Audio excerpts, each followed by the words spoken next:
10-year-old Kelsey Rivlin of Needmore, Florida, lives with her mother, father, 2 brothers, and 1 dog. She was a successful homeschool student who attended the Baptist church in town every week and was liked by everyone. While she had numerous friends, she had only 2 close friends, Sophie and Ava. As long as she got her school done for the day, she was allowed to have them over. Oh, Kelsey, you're just the best friend that I could have ever wished for. Well, it was like we were meant to be friends. I'm thankful for you all, too. God's blessed me with some of the best friends in the world.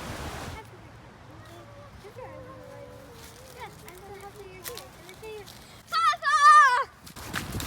Kelsey! Yay! I'm so happy you're here. Can I show you a paper I've been writing? Awesome, let's go look at it. Kelsey loved her grandfather more than anything. She looked up to him for so much, and she couldn't imagine her life without him. Her grandfather loved her. He was impressed with her abilities and always bragged on her to his influential friends. Bye, Papa. Thank you so much for coming today. Bye, Kelsey. I'm so proud of you. We'll see you soon.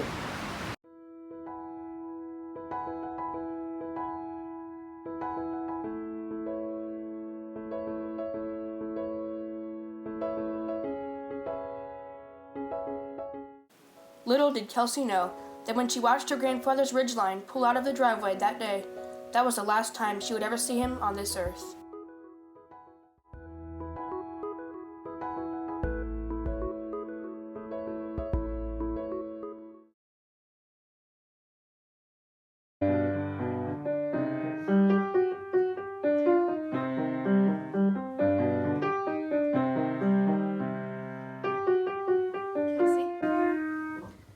Kelsey, I have something to tell you. Your grandfather has died.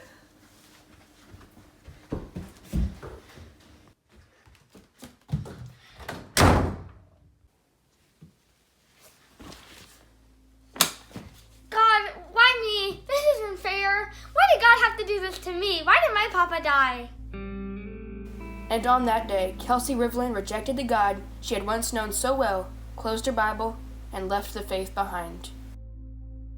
Kelsey became an atheist. She could not believe in a God so cruel that he would take away someone she loved so much, so she simply didn't. She thought she had the answer, live life according to her human terms, and allow it to work itself out. But oh, how wrong she was. As she became more and more self-centered, her life became more of a train wreck.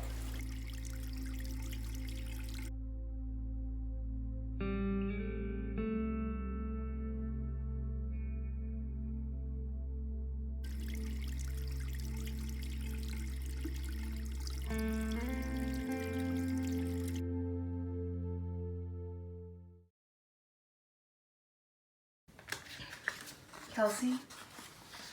Kelsey? Kelsey? Mom!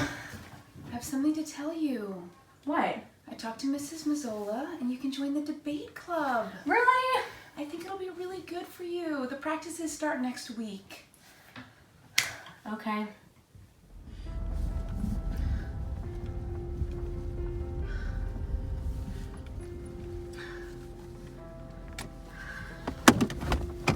Bye, Mom. Bye, sweetie. I'll see you in a little bit. Love you.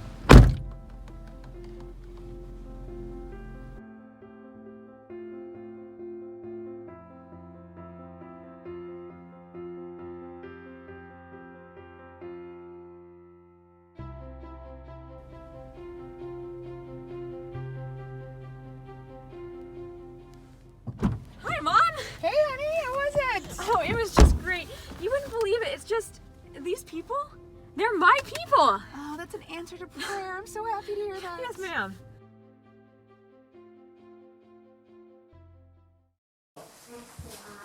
Hey, are you new here? I am. I'm Taylor. Kelsey, good to meet you. This is actually my second year of debate. That's cool. This is my first. My mom told me I had to get a second speech credit. So I don't think that'd be really good, but hey, I'm here. Yeah, hey. So, I'll tell you that my debate partner actually isn't coming back for the second year, so if you wanted to try and partner up with me, we could do that today. Yeah, I would love to. Okay, cool. Come on. Cool.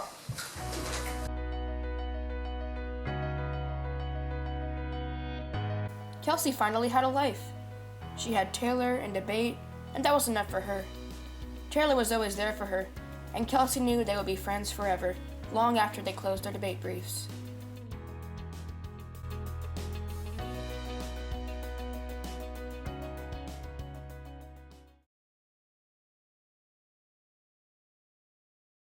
Kelsey, do you believe in God? You know, that's an interesting question, because I used to. In fact, some people today would call me a good Christian. But after my grandfather died, I just didn't see how someone could put faith in that higher power that let such evil come into the world. I agree. And with all this faith going on, Christians think that that's the most important thing, which I don't see how it is, because there's many other things. Yeah. So I'm confused. I don't know. Kelsey and Taylor partnered up for the next debate year too, but something was off. They began to argue. While they had their most successful year in debate yet, even qualifying for the regional tournament, they struggled both as friends and a debate team.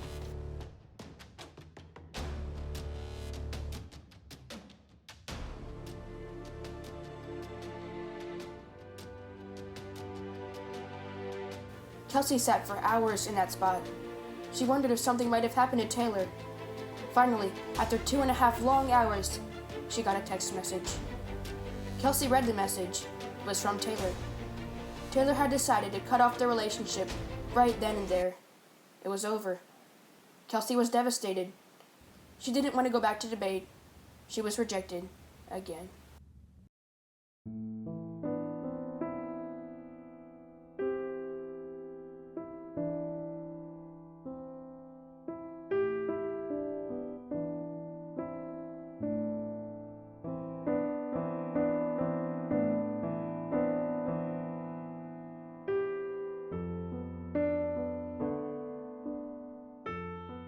Kelsey began online classes in 9th grade.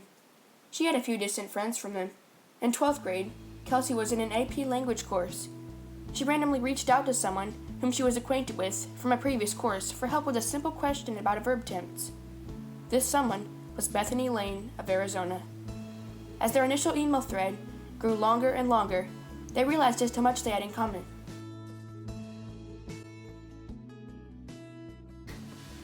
Maybe God is real. And maybe he cares about me in a way I never even knew. He never abandoned me. He gave me a friend in the most unusual way possible. Maybe, just maybe he's really there. For the first time since she was 10, she opened her Bible and finally found the God who cared so much about her and her life, even though she had rejected him.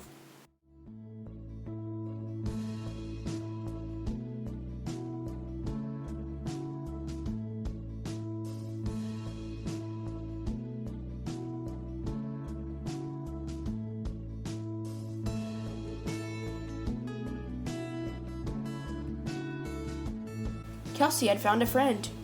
Kelsey and Bethany realized that they had to meet in person, so Bethany booked a bus ticket to get to Kelsey's house over spring break.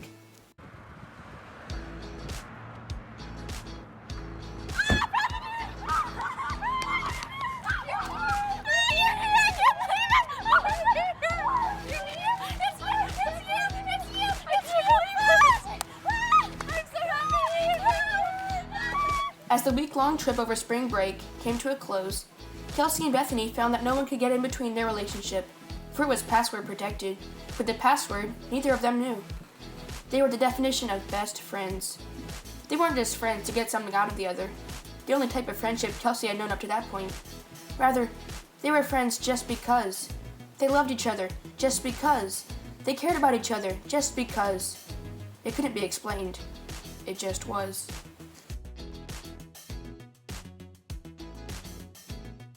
And the life of Kelsey Rivlin was changed when she found God and learned of his love, oftentimes presented in real and tangible ways. Kelsey deserved death, as does everyone, but the ever-so-loving God gave her new life through the sacrifice of Jesus, his son. While people around her had abandoned her, God never had. Furthermore, he never would. In his goodness, God also gave Kelsey a best friend, a true sister who was going to stick closer than a brother. Love changes the way you live.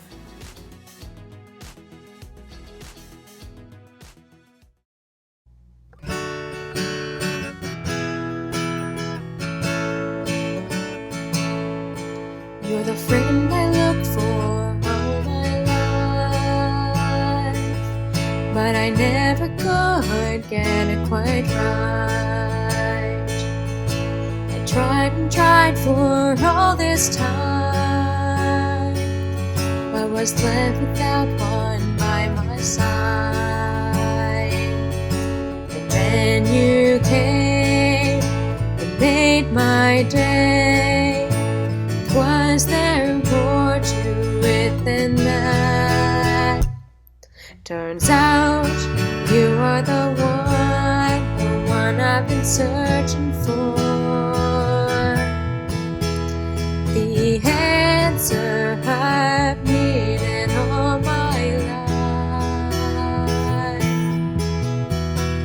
And finally, after all these years, I found you. And you make my heart